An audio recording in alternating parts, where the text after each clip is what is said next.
started learning to trust your instinct and listen to your gut. And I understand, Charlize, you even had reservations about the story and Megan.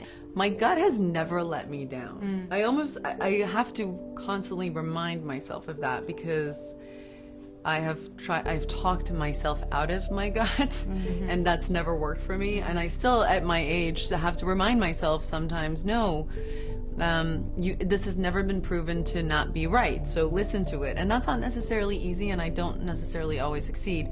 But in this case, I felt like the consequences of anything else that could happen, people not seeing this movie or people not getting it, all of those things to me were so secondary to what I felt was the importance of a small audience tapping into this. And I now believe that audience has grown. I think everything that's happened since we've made this movie has catapulted us into this space where people now are refusing to not talk about that.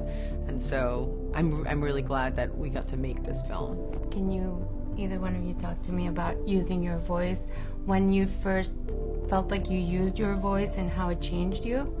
It's funny, I felt a real strong sense of being a part of this movie was something I had to do, and it was the right thing to do, and that was because I am not unconscious to the fact that I played a character called Harley Quinn who has a big fan base, and a lot of them are young women and a lot of them are men. And I thought, if I have the opportunity to be a part of this movie, and if because of some of the other characters I've played in the past, people might go see a movie that I'm involved in because of that, I need those extra eyeballs to be on this movie. I need people to see this movie. It felt incredibly important to me.